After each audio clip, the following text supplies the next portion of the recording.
Hello everyone, প্রত্যেকে নতুন ভিডিওতে স্বাগত জানাচ্ছি। আজকে আমাদের আলোচনার বিষয় বাইনারি ও বিসিডি এক নয় ব্যাখ্যা করো এই কোশ্চেনটি নিয়ে। কোশ্চেনটি মূলত সৃজনশীলের খ টাইপ কোশ্চেনে এসে থাকে, 2 মার্কের কোশ্চেন। সো এটা ঢাকা বোর্ড 2023-এ অলরেডি এসে গেছে। এখন আমরা এটার বিস্তারিত আলোচনা করব। যেহেতু বলছিলাম আমার বাইনারি আরেকটার সাথে আমার পার্থক্য হচ্ছে বিসিডি, মূলত আমরা এই ধরনের কোশ্চেনে আমরা অ্যান্সার দেবো পার্থক্য স্টাইলে। সো পার্থক্য স্টাইলে আমরা দেওয়ার ক্ষেত্রে আমরা দুইটা বিষয় সম্পর্কে আমাদের বিস্তারিত জানতে হবে। প্রথম কথা হচ্ছে বাইনারি। বাইনারি মূলত একটা সংখ্যা পদ্ধতি। তো সংখ্যা পদ্ধতি কি? সংখ্যা পদ্ধতি হচ্ছে গণনার কাজ করার জন্য কতিপয় সাংকেতিক চিহ্ন ব্যবহার করে সংখ্যাকে প্রকাশ করার পদ্ধতিকেই বলা হয় সংখ্যা পদ্ধতি। যেমন এই সংখ্যা পদ্ধতির মধ্যে আছে দশমিক সংখ্যা পদ্ধতি, যার মধ্যে এই ধরনের সংকেত আছে কয়টা? 10টা, অর্থাৎ 0 থেকে কত পর্যন্ত? 9 পর্যন্ত। বাইনারিতে এই ধরনের সংখ্যা পদ্ধতির এই ধরনের সাংকেতিক চিহ্ন আছে 2টা, 0 এবং 1। এবং হেক্সাডেসিমালে এই ধরনের সাংকেতিক চিহ্ন আছে 16টা, এবং অক্টালে আছে 0 থেকে 7, অর্থাৎ কয়টা? 8টা। আর এখানে হচ্ছে 0 থেকে F পর্যন্ত, টোটাল আছে কত? 16টা। এখন আমরা একটু বিসিডি নিয়ে একটু আলোচনা করব। বিসিডি মূলত একটা কোডিং পদ্ধতি।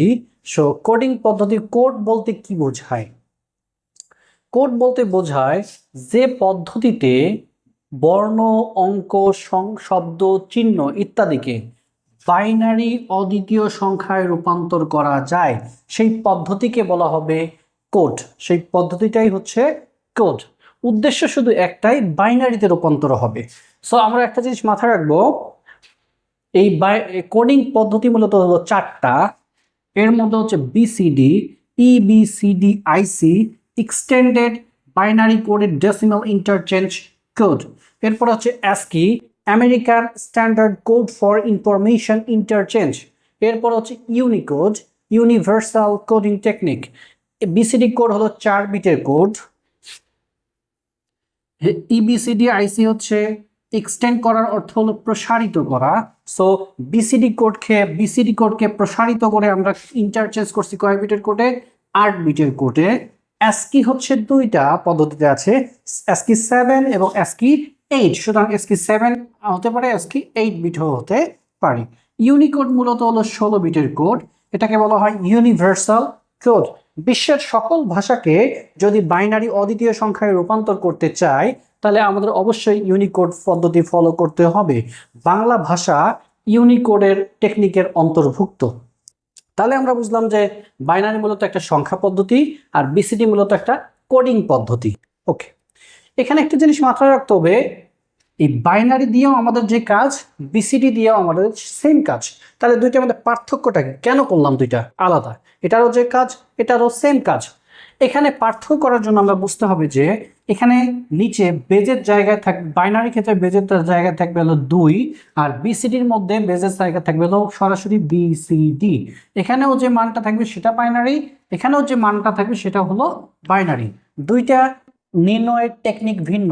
এটাতে বাইনারিতে রূপান্তরের নিয়ম এক ধরনের, এখানে বাইনারিতে নিয়ম আরেক ধরনের। এখানে আমরা 4টা সংখ্যা পদ্ধতি, অর্থাৎ দশমিক সংখ্যাকে বাইনারিতে রূপান্তর করতে পারি। এটাকে আমরা কি করতে পারি? অক্টাল সংখ্যাকেও বাইনারিতে রূপান্তর করতে পারি, হেক্সাডেসিমাল সংখ্যাকেও বাইনারিতে রূপান্তর করতে পারি। কিন্তু বিসিডি কোডিং টেকনিকের মধ্যে শুধু দশমিক সংখ্যাকে বাইনারিতে রূপান্তর করা যায়। এখানে অক্টাল সংখ্যাকে বাইনারিতে রূপান্তর করা যাবে না, হেক্সাডেসিমাল সংখ্যাকে বাইনারিতে রূপান্তর করা যাবে না। বিসিডি কোডিং টেকনিক শুধু 0 থেকে 9 এই 10টা অঙ্ককে কোড করতে পারে, মানে বাইনারিতে রূপান্তর করতে পারে। এখন আমরা দুইটা উদাহরণ হিসেবে দুইটাকেই আমরা দশমিক সংখ্যাকে বাইনারিতে রূপান্তর করে দেখব, এবং দশমিক সংখ্যাকে বিসিডি কোডিং টেকনিকের মাধ্যমে বাইনারিতে রূপান্তর করে দেখব আসলে দুইটার মধ্যে পার্থক্যটা আসলে কি। সো এখানে আমাদের 52 নিলাম। 52 দশমিক সংখ্যাকে বাইনারিতে রূপান্তরের টেকনিক হচ্ছে 2 দিয়ে বেস দিয়ে ভাগ। এটা হলো 26 2 কোনো 52, এখানে হচ্ছে 13 2 কোনো 26, ভাগশেষ 0, ভাগশেষ 0। এই পজিশনটা হলো ভাগশেষ পজিশন, আপনারা বিস্তারিত জেনে নেবেন। ওকে, 2 নম্বর হলো 6 2 কোনো 12, ভাগশেষ হচ্ছে 1। ভাগশেষ মানে যে জিনিস, যে সংখ্যাটাকে আর ভাগ করা যায় না। তারপর হচ্ছে 3 2 কোনো 6, ভাগশেষ হচ্ছে 0, 2 একে 2, ভাগশেষ হচ্ছে 1। মাথায় রাখতে হবে সর্বশেষ যে সংখ্যা 1 আছে, এখানে যে সংখ্যাটা আছে আমাদের সেটা হলো 1। 1 কে আমার কাছে হাতে আছে 1 টাকা, আমাকে ভাগ করে দিতে হবে 2 টাকা। একজন ব্যক্তিকে দিতে হবে 2 টাকা, কিন্তু আমার হাতে আছে 1 টাকা, কিন্তু আসলে ভাগ করে দিতে পারতেছি না। সেক্ষেত্রে আমরা আর ভাগ করে দিতে পারবো না, ওই জিনিসটা আবার জমা হয়ে থাকবে হাতে। কোনো কিছু জমা বা অবশিষ্ট থাকাকে বলা হয় ভাগশেষ। সুতরাং এই 1টা যাবে হলো ভাগশেষের পজিশনে, আর ভাগফলের পজিশন হবে 0। এখন আমরা জানি এই টেকনিকে যতক্ষণ না এই ভাগফলের পজিশন 0 হয় ততক্ষণ পর্যন্ত ভাগ করতেই থাকবো। যেহেতু আমাদের এই জিনিসটা 0 এসেছে, সুতরাং আমাদের কাজ শেষ। এখন আমরা জাস্ট নিচ থেকে উপরের দিকে জাস্ট তীর চিহ্ন মারবো। এখানে হচ্ছে এটাকে বলে MSB, এটাকে বলা হয় LSB। MSB হলো মোস্ট সিগনিফিক্যান্ট বিট, LSB হচ্ছে লেস্ট সিগনিফিক্যান্ট বিট। মোস্ট মানে হচ্ছে অধিক গুরুত্বের অঙ্ক, অধিক গুরুত্বের বিট, আর লেস্ট মানে হচ্ছে নিম্ন গুরুত্বের বিট। এখন এটাকে আমরা কি করব, MSB থেকে LSB এর দিকে সাজাবো। যেমন 1 1 0 1 0 0, এদিক থেকে 1 1 0 1 0 0। অনেকে আমরা কি করি 1 1 0 1 0 এদিক থেকে করি, তো সেক্ষেত্রে আমাদের ভুল। এটা ফলাফল হচ্ছে কি হবে, MSB এই সাইড থেকে LSB এই সাইড পর্যন্ত। ওকে, এইটুকু আমাদের হচ্ছে মূলত বাইনারি মান। এটা কার মান? এটা 0.52 এর বাইনারি মান। কিসের মাধ্যমে? সংখ্যা পদ্ধতির টেকনিকের মাধ্যমে। বিসিডি একদম সহজ। বিসিডি কোডিং টেকনিকে আমরা হয় ক্যালকুলেটর লাগবে অথবা এই রুলসটা লাগবে। এটা হলো আমাদের ডেসিমেল অনুক্রমের রুলস। 1 2 2 2 4 4 2 8। যেহেতু আমাকে 4 বিট বাইনারিতে রূপান্তর করতে হয়, যেহেতু আমরা বলছি বিসিডি কোডিং টেকনিক কয় বিটের বাইনারি কোড? 4 বিটের। আমরা জানি দশমিক সংখ্যাকে বিসিডি কোডিং টেকনিকে রূপান্তরের ক্ষেত্রে প্রত্যেকটি দশমিক অঙ্ককে পৃথক পৃথক 4 বিট বাইনারিতে রূপান্তর করার সঙ্গে সঙ্গে সেটা বিসিডি তে রূপান্তর হয়ে যাবে। সুতরাং আমরা দেখতে চাই 52 দশমিক, এটাকে আমরা বিসিডি করতে চাচ্ছি। বিসিডি করার প্রসেস হচ্ছে 2 এর নিচে 1, বাকি সব 0, বাইনারিতে রূপান্তর হয়ে গেছে। 0 0 0 1 0 0 0 1 0।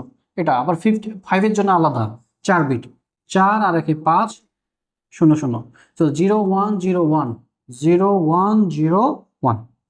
সুতরাং আমরা যে সাজাই নেব 0 1 0 1 0 0 1 0, একটাই হচ্ছে আমাদের বিসিডি। ওকে, তাহলে এটা হলো আমার 52 এর বিসিডি মান, আর এটা হচ্ছে 52 এর বাইনারি মান। কেমনে চেক করবো? এটা হলো 2 বেস 2 থাকবে, এখানে হলো বিসিডি লেখা থাকবে। ওকে, একটু খেয়াল রাখতে হবে, একটু চেক করতে হবে। এখানে আমাদের একটু গণে দেখতে হবে, যেটা 1 2 3 4 5 6, কয়টা অঙ্ক লাগছে? 6টা বিট লাগছে। এখানে আমাদের লাগছে হলো 6টা বিট। এখানে করে দেখি 1 2 3 4 5 6 7 8টা। এখানে আমার কয়টা বিট লাগছে? 8টা বিট। এই জিনিসটা একটু মাথায় রাখতে, এখানে লাগবে 6 বিট অঙ্ক লাগছে 52 কে রূপান্তর করতে, এখানে 8 বিট লাগছে। এই পদ্ধতিতেও বাইনারিতে রূপান্তর করা যাবে, এই পদ্ধতি বাইনারি করলামটা কেন? এটা আলাদা করার উদ্দেশ্যটা কি? উদ্দেশ্য একটাই, এই পদ্ধতি করতে গেলে প্রসেসিং স্পিড, কম্পিউটারের প্রসেসিং স্পিড অনেক বেশি লাগবে। কারণ এটা হলো যে এই প্রসেসে করতে গেলে অনেক ভাগ করতে করতে অনেক সময়ের প্রয়োজন হবে, এবং এই প্রসেসে আমাদের কম্পিউটার খুব দ্রুত স্পিডে কাজ করতে পারে। জাস্ট খালি 4 বিটে রূপান্তর করে দেবে প্রত্যেকটা অঙ্ককে, কাজ শেষ। যেহেতু 6টা বিট লাগতেছে, এক্ষেত্রে অসুবিধা হচ্ছে সময় অনেক বেশি লাগবে, এক্ষেত্রে সুবিধা হচ্ছে সময় অনেক কম লাগবে। এক্ষেত্রে আমার মেমোরি লাগবে, এখানে যেহেতু বিট সংখ্যা কম, এখানে মেমোরির পরিমাণ লাগবে কম। এখানে বিট সংখ্যা 8টা, সুতরাং মেমোরি লাগবে বেশি। এখানে মেমোরি লস হবে বেশি, এখানে মেমোরি লস হবে কম। এই হলো আমাদের সুবিধা। তাহলে এটা হলো সময় বাঁচানোর জন্যই উদ্দেশ্য হচ্ছে কি বিসিডি কোডিং টেকনিক আসছে, এটা বাদ দিয়ে কারণ একটাই, যাতে আমার সময়টা কি লাগে, অনেক কম লাগে। যেমন ডিজিটাল ঘড়ি, তারপর হচ্ছে এই ডিজিটাল যেগুলো আছে যেখানে 0 থেকে 1 অন্য কোনো অঙ্ক ব্যবহার করার প্রয়োজন হয় না, সেক্ষেত্রে আমরা বিসিডি কোডিং টেকনিক অ্যাপ্লাই করে থাকি। যেখানে শুধু 0 থেকে 9 অঙ্কই হয়, যেমন ডিজিটাল মিটার, এক্ষেত্রে আমরা কি করতে পারি? বিসিডি কোডিং টেকনিক অ্যাপ্লাই করতে পারি ডিজিটাল ইউজের ক্ষেত্রে। ওকে, এখন আমরা একটু সামারি করব। এই আলোচনার উপর বেস করে এক্ষেত্রে পয়েন্ট নাম্বার 2, বাইনারি একটি সংখ্যা পদ্ধতি। বিসিডি একটি কোডিং পদ্ধতি, সংখ্যা পদ্ধতি নয়। নাম্বার 3, কেবল দুটি সংখ্যা 0 1 ব্যবহৃত হয়। বিসিডি দশমিক সংখ্যার প্রতিটি অঙ্ককে, দশমিক সংখ্যার প্রত্যেকটা অঙ্ককে 4 বিট বাইনারি সংখ্যায় রূপান্তর করে। নাম্বার 4, বিটের পরিমাণ কম লাগে, তাই বিটের পরিমাণ কম লাগছে, কম, তাই মেমোরি লস কম হয়। বিটের সংখ্যা লাগছে বেশি, তাই মেমোরি লস বেশি হয়। বড় সংখ্যার ক্ষেত্রে সময় বেশি লাগে, বড় সংখ্যার ক্ষেত্রে সময় কম লাগে। সো এক্ষেত্রে আমরা একটা উদাহরণ হিসেবে দেখব 555। এটাকে যদি এই প্রসেসে আগাই অনেক সময় লাগবে, অর্থাৎ কম্পিউটার প্রসেসিং স্পিড অনেক স্লো হয়ে যাবে। আর এখানে হচ্ছে কি আমার 555 ফার্স্টের জন্য কত, অর্থাৎ এখানে স্পিড স্লো, এখানে কম্পিউটার প্রসেসিং স্পিড বেশি। এটা 5-এর জন্য হলো 4 আর 1 5, 0101। সো 0101 কম্পিউটার এইভাবে করে ফেলবে। এখানে হলো কি সেম 0101, প্রসেসর এরকম করবে 0101 করে জাস্ট করে ফেলবে। তারপরে হলো 0101, তারপরে সাজায় ফেলবে 0101 0101 0101। এটা হলো বিসিডি। আর এটার ক্ষেত্রে অনেক বেশি সময় লাগবে এই প্রসেসিংটা। তাহলে এখানকার মেইন উদ্দেশ্যটা হলো, সর্বশেষ বলতে পারি যে বিসিডি কোডিং টেকনিক আমরা কখন অ্যাপ্লাই করব কোন একটা ডিভাইসের মধ্যে, ডিজিটাল ডিভাইসের ক্ষেত্রে, যখন আমার কি হয় সংখ্যাটা হবে অনেক বড়, আমি চাচ্ছি আমার কি প্রসেসিং স্পিডটা বেশি লাগবে, মেমোরি লস নিয়ে আমার কোনো সমস্যা নাই, সেক্ষেত্রে আমরা বিসিডি কোডিং টেকনিক অ্যাপ্লাই করব। আর বাইনারি কোডিং টেকনিক অ্যাপ্লাই করব যখন আমার মেমোরি লস কমাবো কিন্তু কি প্রসেসিং স্পিডটা নিয়ে টেনশন নাই। প্রসেসিং স্পিড কম হলেও প্রবলেম নাই, কিন্তু আমার কি মেমোরি লসটা কম হতে হবে, সেক্ষেত্রে আমরা বাইনারি। যদি ভিডিওটি ভালো লেগে থাকে তাহলে চ্যানেলটিকে লাইক, শেয়ার এবং সাবস্ক্রাইব করে আমাদের পাশে থাকবেন। ধন্যবাদ সকলকে।